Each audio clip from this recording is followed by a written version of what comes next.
and chickens and pigs and ducks and whatever it is, and it was always that way.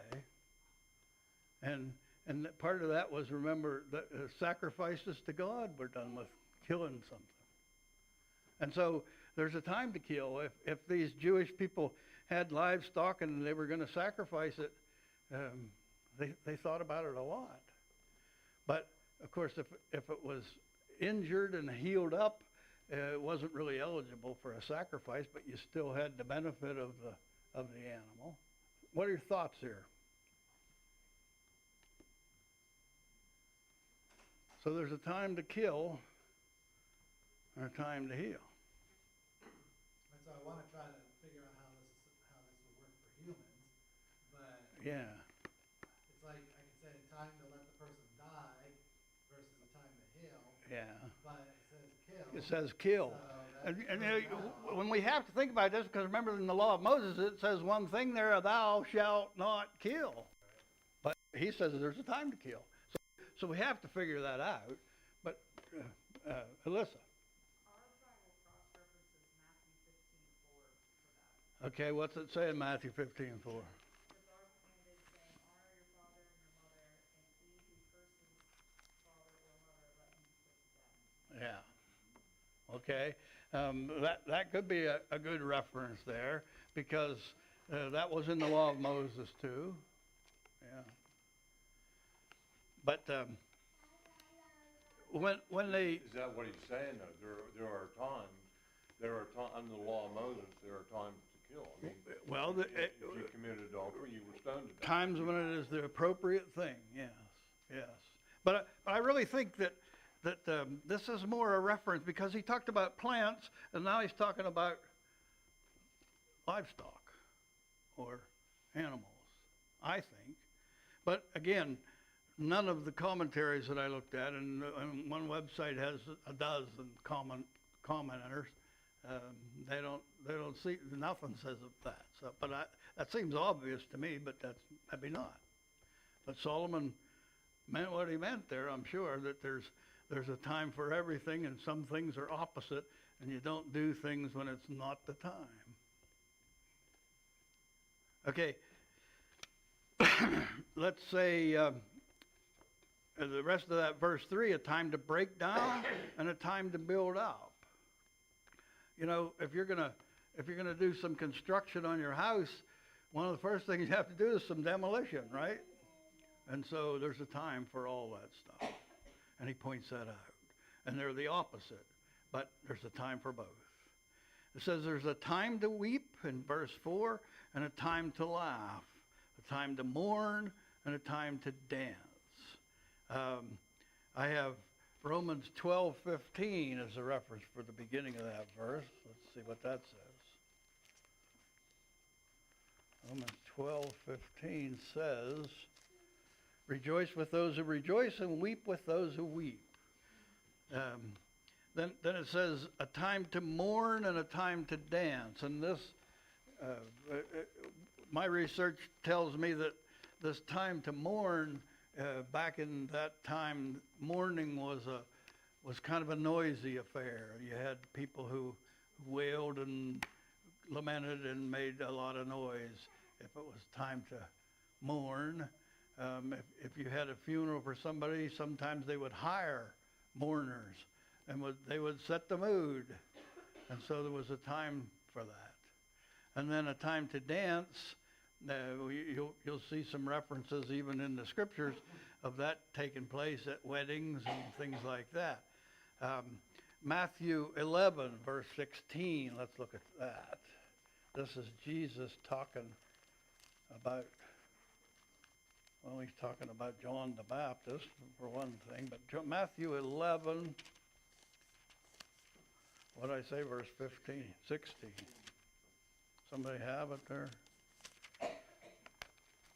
Here it is. But what shall I liken this generation is like children sitting in the marketplace and calling to their companions. This is the story that Jesus tells. And in verse 17, and saying, we played the flute for you and you did not dance. We mourned to you and you did not lament. And this is reference to some kids playing in the marketplace that are playing funeral or playing wedding, I think he's talking about. Then he talks about, for John came neither eating nor drinking, and they say he has a demon. The Son of Man came eating and drinking. They say, look, a glutton and a winebibber, a friend of tax collectors and sinners. So he likens those people that are condemning him for eating with people and having pleasure with them. And then John the Baptist, who ate wild locusts and wild honey. That's what he compares the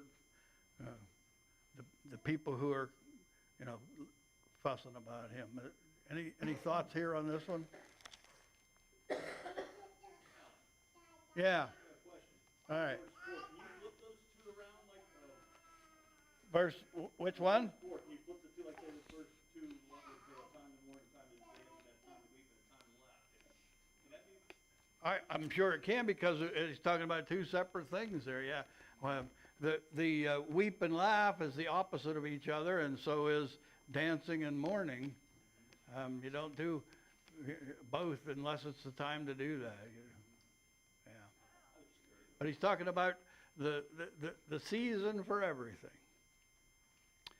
All right, verse 5, a time to cast away stones and a time to gather stones. Let's stop there and look at that one in Isaiah chapter 5.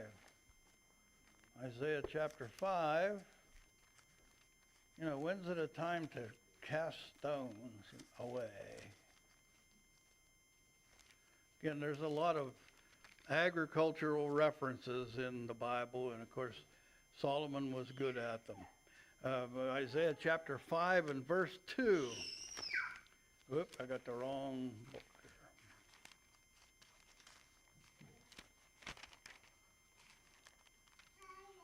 here. Isaiah chapter 5, verse 2. Says in verse 1 he says, my well-beloved has a vineyard on a fruitful hill, right above that. And he says, he dug it up and cleared out its stones and planted it with the choicest vine. He built a tower in its midst, also made a wine press in it. So he expected it to bring forth good grapes, but it brought forth wild grapes. So the point is, a time to cast away stones is when you do something like this.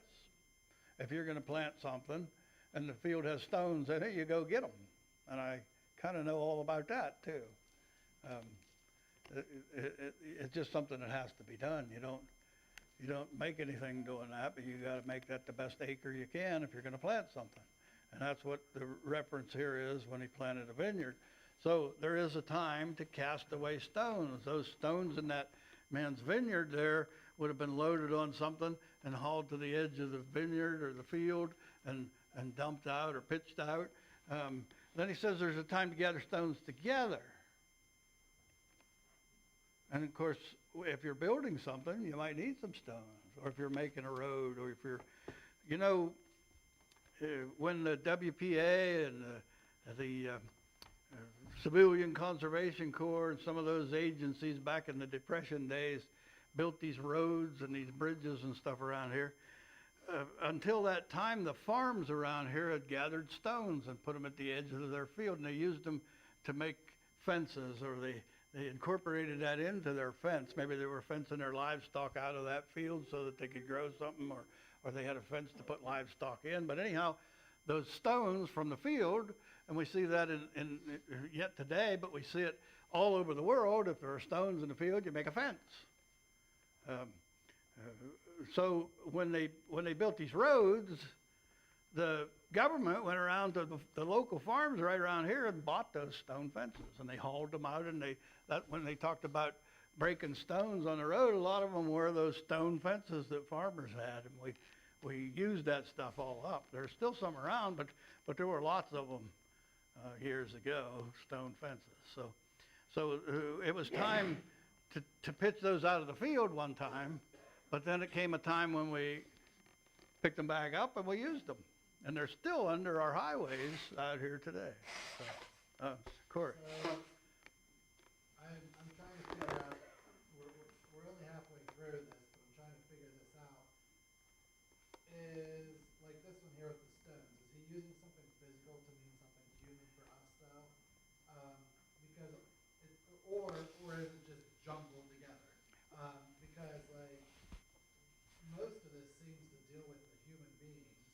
then at the beginning you had a time to plant, so we went to the field for that.